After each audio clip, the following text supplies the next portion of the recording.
Hello, it's the Smart Property Investment Show. Coming up in this episode, hold on to your hard hats, the mining town collapse hasn't even begun. Ponzi is back and promising us happy days with his investing scheme. And turn that frown upside down as we look at some depressed markets that are on their way back. All this and more in this episode of the Smart Property Investment Show. Hello and welcome to the Smart Property Investment Show, where we speculate, meditate and pontificate on all things property investment. My name is Andy Scott. I am an investor and the publisher with Smart Property Investment. I'm joined as always by fellow investor and managing editor of the title, Phil Tarrant. Hello, Phil. Hello. How are you this week? I'm really good, mate. You? I'm all right, mate. I'm all right. What have you been up to? Anything exciting? Mate, getting around town, talking property, doing stuff as I normally do. Good. Good to hear it. Our special guest this week is buyer's agent Steve Waters from the Right Property Group. Hello, Steve. Hey, mate. Hey, Phil. How's it going? Well. Good. Thanks for joining us today. Have you travelled far to get to us today? Just from the Hills District. Just from the Hills. Was the traffic okay? Traffic was awesome. Thanks for asking. Good. Now, obviously, you're a buyer's agent there at Right Property Group. How long have you guys been in business, Steve? I'll be coming up on 8 years now. And how many properties do you think you've bought? We'd have to be somewhere around about that 3,500 now. Is it that many? Yeah, it's been a few. That's a lot. So, how many of those have you bought for us, me and Andy? You've got to be 13, maybe 14 now. Yeah. That's over about a 4-year period, right? Yeah, you've done well. Yeah, it's good. That's right. Steve is the buyer's agent for myself and Phil as well. So we know him pretty well, but he's also a guy that also knows his onions. So that is why we've got him on. Without any further ado, gentlemen, let's get cracking and look at the first story and see what it gets to. Mining town's collapse hasn't even begun. Mining is dead for a long time. That is according to Biz Shrapnel's chief economist and director, Frank Gelber, and no one should be waiting for the next boom. He goes on to suggest that Prime Minister Malcolm Turnbull cannot wave a magic wand to fix it. He used some technical terms to describe investors, my favourite being is that they're stuffed. His advice was cut your losses and run. Steve, any of your clients ever been attracted to mining towns? Look, they have, but not via us, for sure. I love that little comment, cut your loss and run. It's a pretty broad statement. A lot of these properties won't be able to get sold. So it's not going to be as easy as that, I don't think. Is there a way out for an investor? Because I suppose the idea is that we buy property and it does what we need it to do, either in yield or capital growth, and everything's happy days. But look, obviously things happen. Properties sometimes go backwards. You can make a poor purchase, things out of your control that can happen, that can depress an area. Do you have options if you're in something like this? I mean, this is an extreme example, I know, in mining towns, but do you have options if you find yourself in that position, or are you literally stuffed? Yeah, look, I don't think you're literally stuffed. I think you've got a few options, but I think you really got to drill down into which part of the mining sector we're looking at. Are we looking at the one-trick pony towns with the humpies? Are we talking about, Perth, which is really feeding off the mining sector? Yeah, look, I'm guessing it's specifically mining towns. What you would expect to find mining towns. One time out, there's the mine and nothing else. He talks a lot and goes on to make comments about fly-in, fly-out workers and suggestions that people should lobby for that. So I don't think he's talking about your towns that are influenced by mining, your Perth, your Gladstones, that sort of thing. He's really talking about, your Port Hedlands and that sort of stuff. I don't think there's a hell of a lot you can do other than sort of bunker down, look after your cash flow, look for exit strategies if you can sell. Well, make that decision but after doing your figures. But a lot of these areas, you're not going to be able to sell. The debt's going to be far more than what it's worth. So you've got to look to other avenues to perhaps supplement the income for the mortgage, and hopefully the rest of your portfolio can help sustain that. Phil, does this illustrate a wider point, I suppose, about all investments? We talked about that mining towns, that they were the big thing 4 or 5 years ago. Everyone was going to be a millionaire if they bought in mining town. With those incredible potential upsides, does that mean that the risk is high? If you're suddenly putting all your eggs in one basket like this in an area that's not diversified, is that you're just asking to take greater risks to do that sort of stuff? Yeah, absolutely. And you know this as well as anyone, Andy. For the last sort of 4 or 5 years, we've we've always had a particular line when it comes to mining investments. And, we're an impartial publication. We talk about the opportunities with property investment and how to be more effective as a property investor. But we've always encouraged people to show caution when it comes to mining towns. And by mining towns, we're talking about what you just mentioned, you sort of those areas of Australia which are 100%, the economy is 100% focused on mining. So obviously these mining towns go through peaks and troughs in line with the resources that they extract from the ground and the needs or the demands of those resources on a sort of a macroeconomic level. But a lot of these mining towns were big during a period when the initial exploration and investment was placed in the infrastructure to get that stuff out of the ground, and a lot of these towns have done well out of it. But when these mines start hitting maturity, it just turns into a process of extraction. What happens is that the need for as many workers isn't as great. And I think what's happened here in terms of mining towns collapsing is that those people that bought during that peak period when all that investment was going in, mate, those guys absolutely smashed it. You're getting rents, and you probably know this better than me, Steve, but $1,500 a week for a fibro shack without any running water, Nelly. People absolutely killed it, and they made a lot of money out of it, and good luck to them. And if they were able to flip those at the right time, great. But what's happened, I think, is that and there were some sophisticated investors that do that, guys who are happy to take risk and go and do that if that's what suits your strategy or goals. But you've got mum and dad investors who have purchased their first investment property in a mining town, and those guys are in a lot of trouble. They've been burned. And who is responsible for those guys getting burned? Well, I'd say themselves. Everyone makes their own decision. A lot of these people may have been victims to some smart talking, fancy suit wearing spruikers who sold them this great opportunity and dream. But people need to be responsible for their own investments. And what that comes back down to is a need for education. Everyone's got a story. Everyone's got some great way to make money through property, but making money in property is not difficult. It's the fundamentals. It needs to be simple. It needs to be easy, and you need to be able to understand it. If you can't understand it, stay away from it. And that's my position on it. I mean, you touched on a point there, Phil, that there's going to be a lot of people feeling a lot of heat and pain in some of those markets. And I know when we were talking last week and we were looking at, I suppose, the APRA stuff and loans coming on board, and you said, where you see opportunities like that, you see a potential to get a better deal than the next person. Steve, looking at these sort of markets, is there any point where it becomes, it's probably worth going in there now? It's never going to be spectacular. You're never going to see the glory that it was again. But these properties now have just, some of them are 40, 50, 60%. They've gone down from their peaks. Does there become a point where it's like, it's not a bad little thing to give a punt at again? Yeah, good question. It wouldn't suit my risk profile, personally speaking. I just don't see any magnificent upturn in the short to medium future for those types of properties. And at the end of the day, I think the investors really got to invest where their risk profile allows them to and what their financial situation allows them to. And these mining towns are really, with the high cash flow and perhaps the instant high growth that was, certainly not now, is really nothing more than feeding the greed. Mm. Yeah, I think let's move on to the next topic. But the way I would summarise this is that you need to look at diversification in your portfolio. You don't put all your eggs in one basket. Absolutely. That's obviously an absolute no-brainer. But it goes back to the fundamentals of property investment. Capital growth, yield. If you get both of them, absolutely brilliant. That's what I look for. That's what Steve looks for. Andy, you also look for the same holy grail in investment. You don't always get it. Sometimes it fluctuates. Sometimes one's over the other, but that's what you need to be looking for. Investing in mining towns isn't a bad thing to do, but it goes to the fundamentals of any investment anywhere.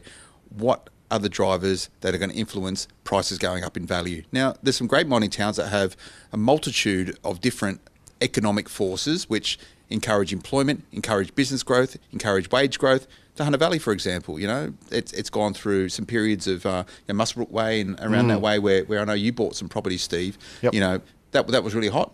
Not as hot right now, but you've got diversified economy in those areas. The wine industry.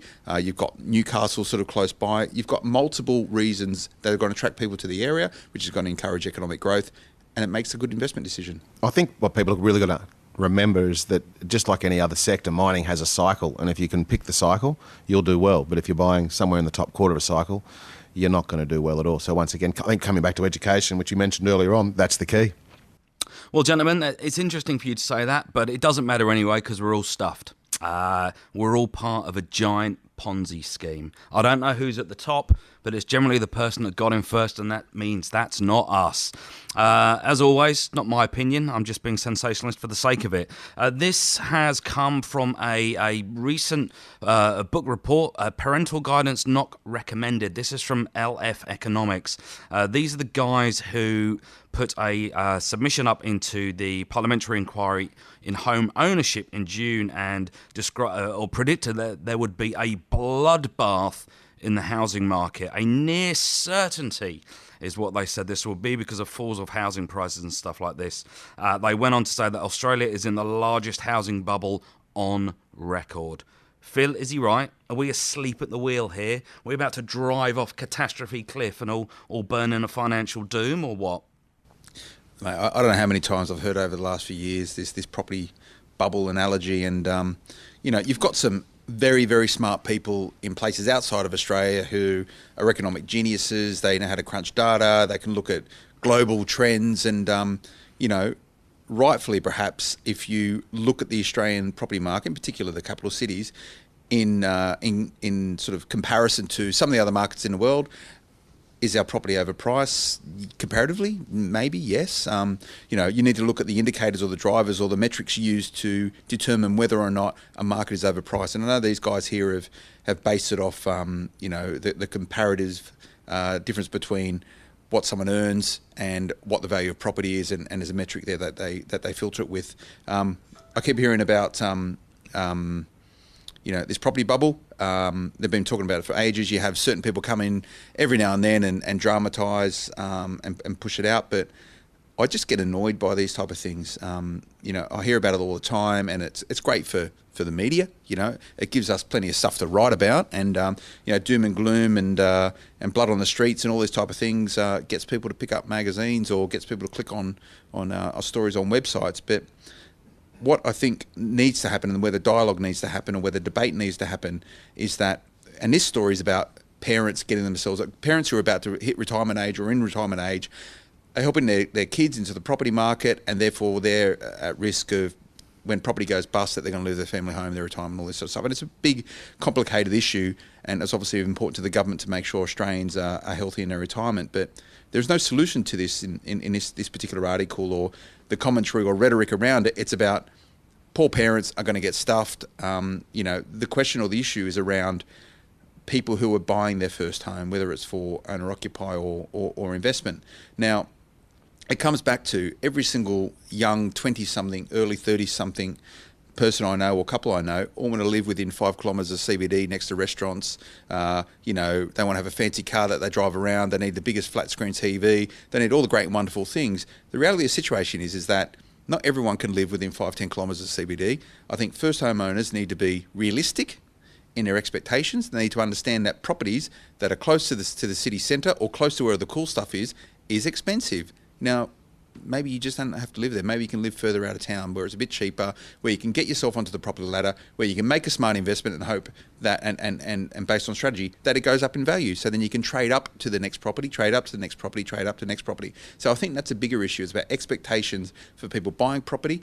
It's about the reality that property in Sydney, property in Melbourne is expensive. It's because they're global cities. They're big places. They're in demand to live here. You have migration coming in, which is obviously influential of property prices, which is a good thing for property investors.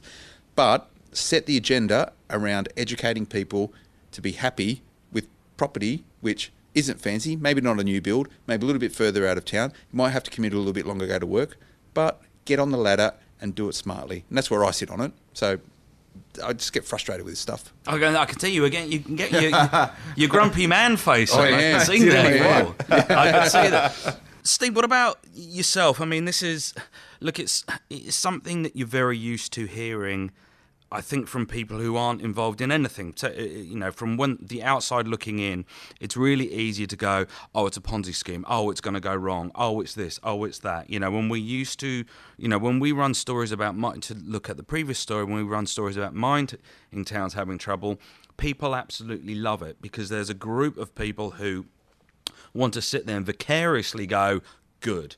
I didn't make that choice, Told and you now so. now Yeah. I've been vindicated. Do you find that that's something that happens a lot? Do you find pushback from people telling you, look, you're just lucky, you don't really know what you're doing? Is it something that happens a lot? Is it something you're worried about? I mean, you've probably got more skin in this game than myself or Phil sitting here. You've got an entire business based on it. Yeah. Is it something that you ever worry about? I don't worry about this sort of stuff, to be honest with you. I love it.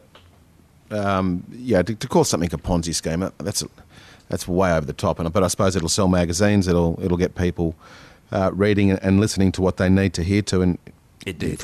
Exactly. Here we are talking about it, right? I think, and I'm agreeing with Phil. I think the want it now Is that culture. the first time ever you've done that? What, agree with you? Yeah. We agree daily. Yeah. I think the want it now society is really going to hurt people in the future.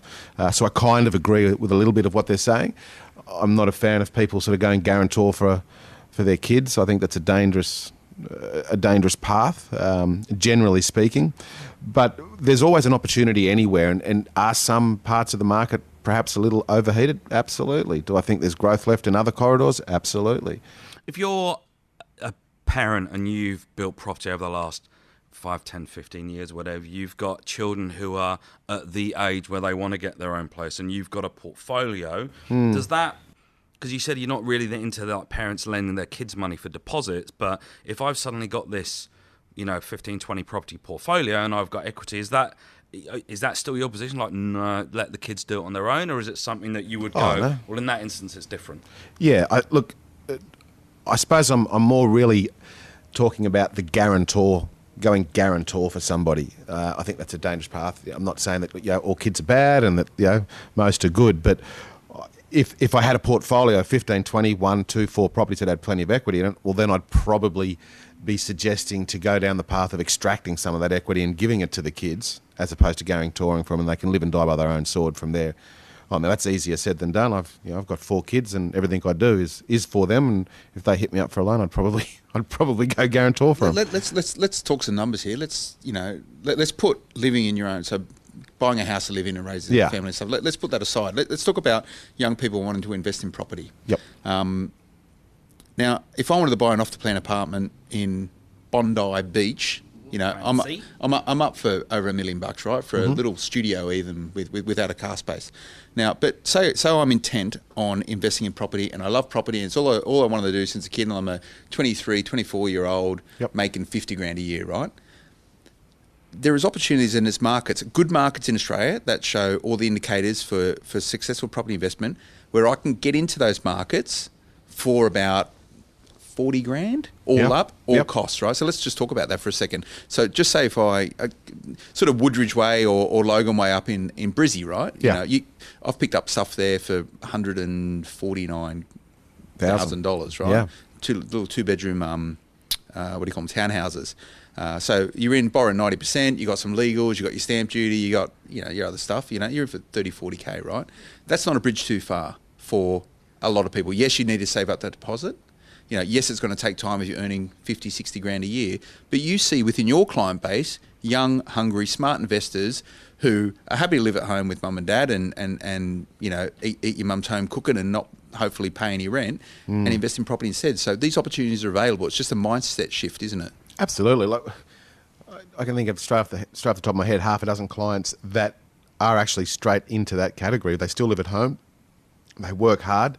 They're not on hundreds of thousands of dollars a year. They take overtime when they can get it, but they are focused on where they want to go, and they still live life. They're not living on 2-minute noodles, so they still go out, but they have a disposable income which they then save or put towards an investment asset. And it just, in our case, happens to be property. So it's attainable, and this whole affordability issue, which people bang on about, saying property's becoming unaffordable, well then just move further out.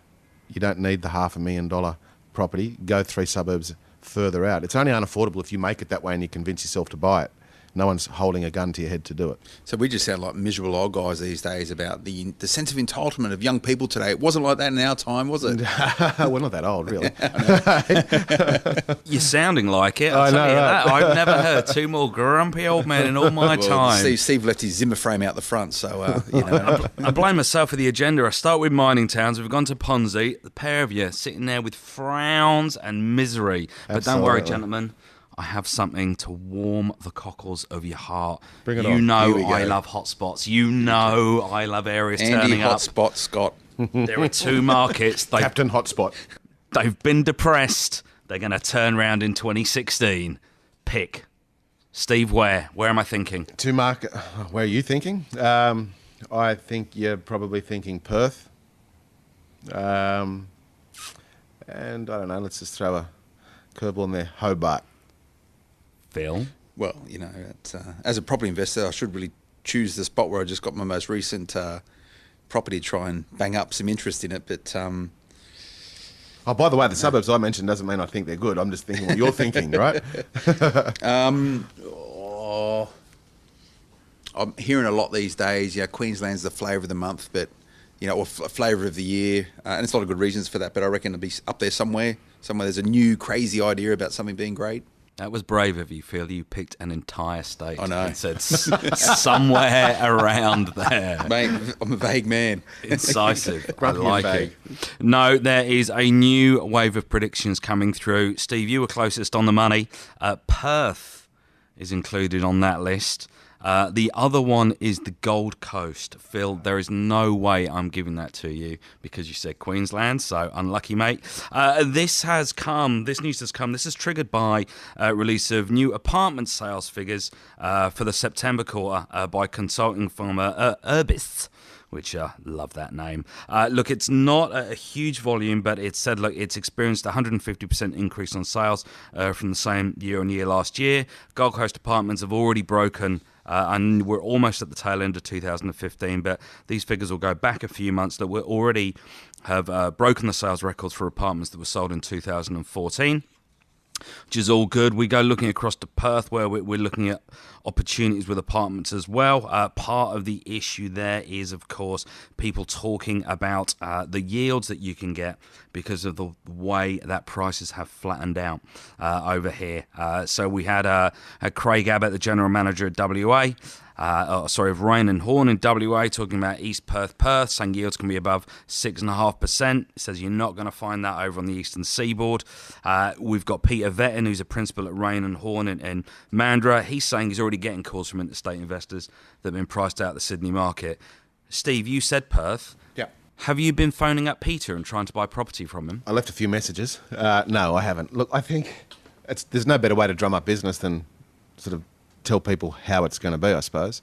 I'm not saying Perth's a bad place. I just don't think it's yet the place to go to. That's just my opinion. I might be right or I might be wrong. I think there's better places to put your money.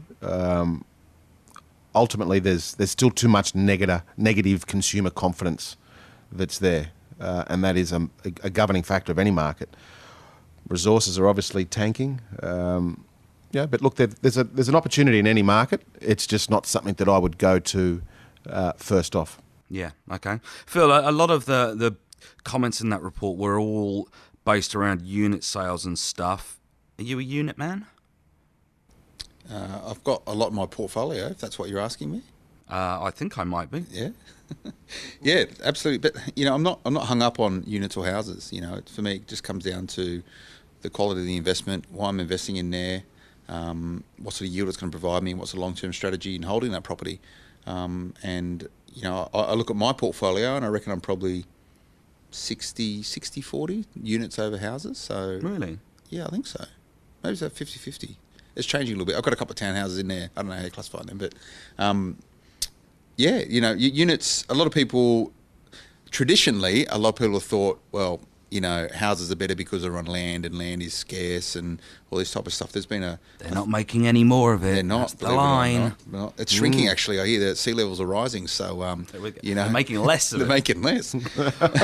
So traditionally, I think I'm not going to call that an uneducated view, but sort of people who aren't involved in the property game, your mum and dad sort of suburban property owner would think houses are better because you've got land and land scarce and all that sort of stuff. But over the last number of years, there's been a real shift towards the value of units, and that's reflective of an evolving population and the way we choose to live. People are getting married later in life.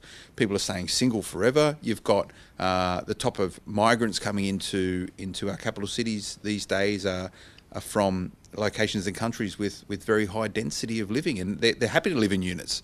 There's even a good case, and I know some very senior property figures think studios are a great investment because of the need for single people to live in studio apartments, and they're happy to pay for that. And the investment stock and perception towards studios over the years has gained quite a lot, and even lenders have changed their lending criteria against units because they're deemed to be not a negative asset to hold, but that'll change.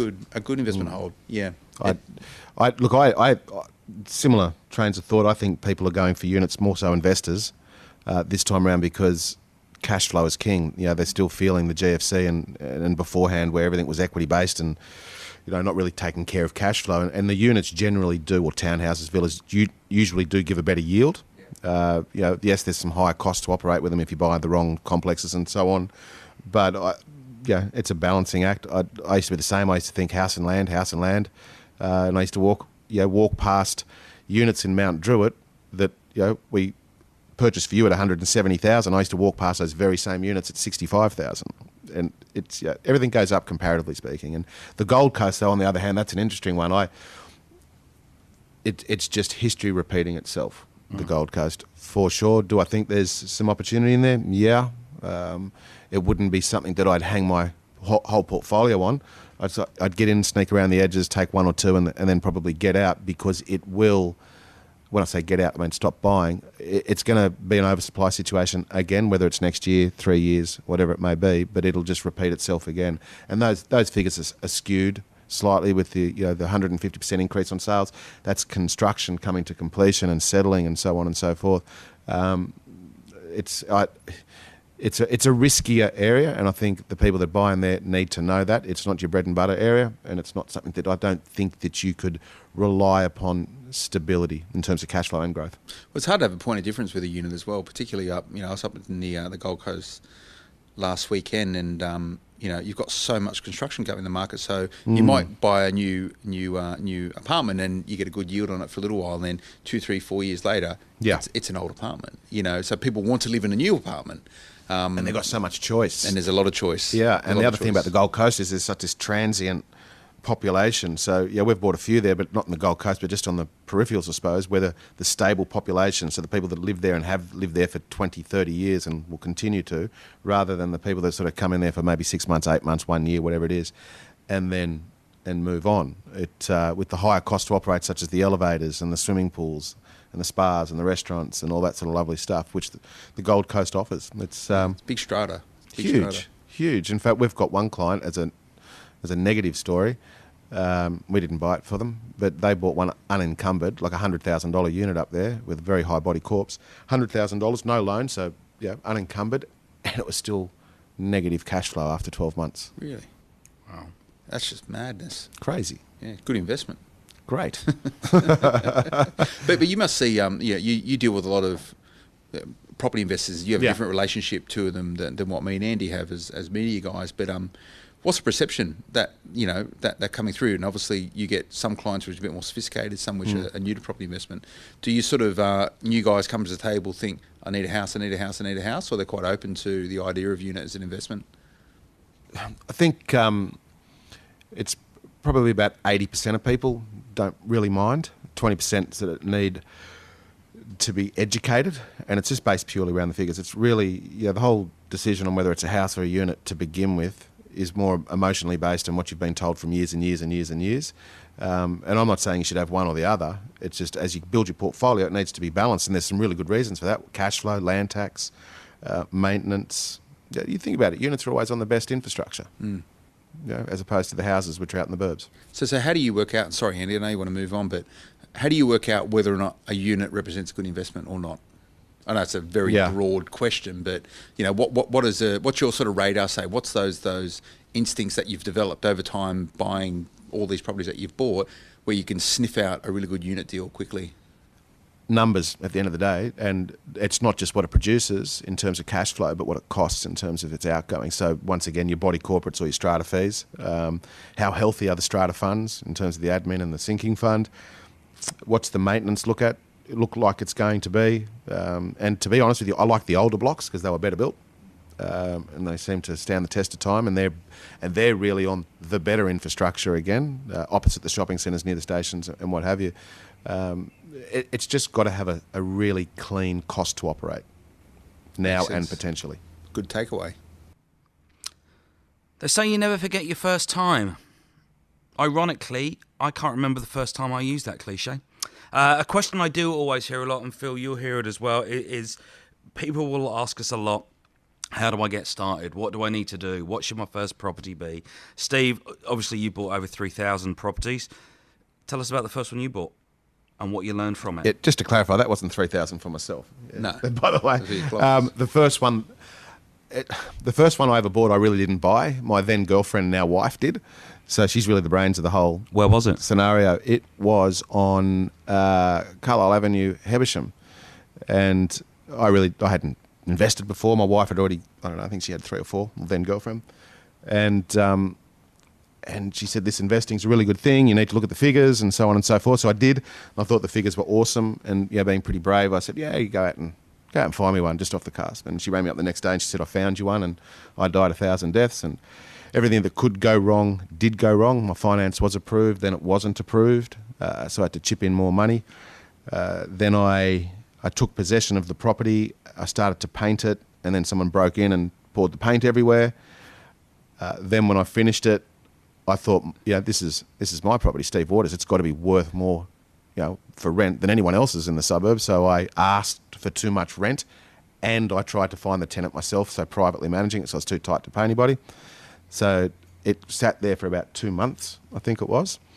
But once I gave it to an agent, and I suppose a little bit of truth, or a bit of the greed went away, and I lowered the rent to where market was.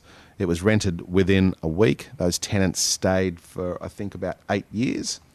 I bought the property for $105,000. 12 months later, it valued at $210,000. And Gravy. Yeah, and today it's worth nearly $500,000. So you still got it?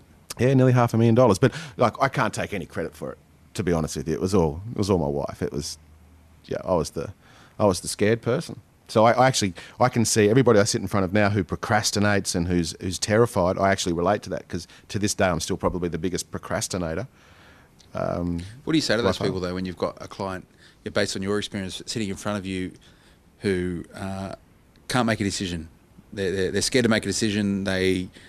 Everyone makes their decisions based on a whole bunch of different things. But some people need more information. Some people need more time. Someone need to be encouraged. Some people need to be motivated. What do you say to these people to get them to say, you know what, let's just get it done? The same thing that actually got me going. What is the worst case scenario? So you're buying it at this. Your expenses are this. You know that your income worst case is this. So everything's worst case. And can you handle that worst case scenario? Yes or no? And then once you actually take that leap of faith and actually purchase, in this case, a property, but it could be shares, it could be a banana, whatever it may be. Once you actually have skin in the game, you'll never learn as quick. Everything seems to stand out clearly to you, whether it's good, bad, or ugly. So once you've educated yourself enough, once you've had enough confidence, I suppose, but more importantly, once you've got the risk mitigation and your buffers around you to cover worst case scenarios, then just have a crack. So I'm going to introduce new sections to the podcast, Andy. We haven't spoken about this. I just thought about it, so sorry. Tell me about your property lemon. What's the worst? My property lemon? Yeah, property lemon. What's the worst property you've bought, and do you still have it? And if you don't, how'd you get out of it? It was actually one of the ones I bought for you. I'm just joking. And you still have it. No. There we go. The worst I bought was... This is for you, not for a client? Yeah, this is for me. Yeah. This was about 3 years later because after I bought the first one, I just went sort of... I'm the man. I knew it all. And I bought a lot of property very quickly. I just sold everything that I had in terms of the toys and bits and pieces. And so by about year 2.5, I knew it all. And I thought, this investing is easy, because there was no other education around that time. There wasn't advisors or buyers agents or anything, so it was all learn as you go. But I knew it all, remember. So I went and bought I actually got introduced to a developer, and the brochure was really good. The site was better. Shiny. The suit was awesome, and had water views, and it was going to be this big cash flow producing thing. So I thought, you know what, let's not buy one of these, let's buy two. And so we did. It was an off the plan, on the harbour, serviced apartment. So it's everything that you shouldn't do, it was there. Anyway, we bought it for, I don't know, whatever it was, $360,000 or something like that. It settled and it valued much, much higher. So it validated how awesome I was. But then I think there was some dodginess there somewhere along the line with the valuers. But to this day, so this is going back, I don't know, 13 years or something like that. So to this day, the property is worth less than I paid for it. Really? Really. But how's this? Gets worse. The gross rent that I get, because it's a serviced apartment, is awesome. But over 51 cents of every dollar goes to property management. So for them to put the bums in beds. That doesn't include my strata, doesn't include my rates, doesn't include my insurances. In fact, I was talking to my wife on the way in. We're shaking our heads, by the way, guys. Hey, sorry? We're shaking our heads. So it was. But you know what? In hindsight, I'm really glad that I did that, because it taught me so much. Like, I don't think I could have ever learned as much as I've done without actually going through that sort of pain. And that's. I suppose I'm trying to sugarcoat it, make myself feel better, because in a sick kind of way. We also bought it because we thought we were going to go up there probably 24 times a year, and I have been there 4 times in 13 years. There you go. So just to wrap up this section, what would the Steve Waters of today, if he's got one tip for Steve Waters when he's buying his first property way back when, I'm not going to say a time because I don't really know, and I don't want to say how old you are, but what would be the one gem of information that you would tell yourself when you're starting out if you had your time again? Risk. Cover it all. And give yourself buffers. And that really spreads throughout everywhere. That means, make sure your numbers are right. Everything like that. So risk. Good. And I think, Steve, you really sort of hit the nail on the head there. It's something that we talk about, we joke about, and we talk about it as well, that all education has a price. Absolutely. At the end of the day, and some lessons are much more expensive to learn than others. Absolutely. Unfortunately. So, I guess the only thing, something that me and Phil would say, find the people who've already done it, find the people who've made the mistakes, find out where they stuffed up, and do everything you can to make sure you don't stuff up the same, I suppose, I guess, as well. Yep. That's all we've got for you today, guys, on the Smart Property Investment Show. We hope you enjoyed listening. Make sure you get yourself to the website, www.smartpropertyinvestment.com.au. You'll find all the stories we talk about, plus a whole lot more. We've got comment sections, we've got an active Facebook page as well. We're all over the social medias. So, get involved, get in touch with us. Anything you want to know about, we will endeavour to cover it. Steve, say goodbye. Thank you for having me, guys. Awesome. Phil, say goodbye. Thank you, Andrew. That was it. Goodbye. See you next week, guys. Bye. See you later.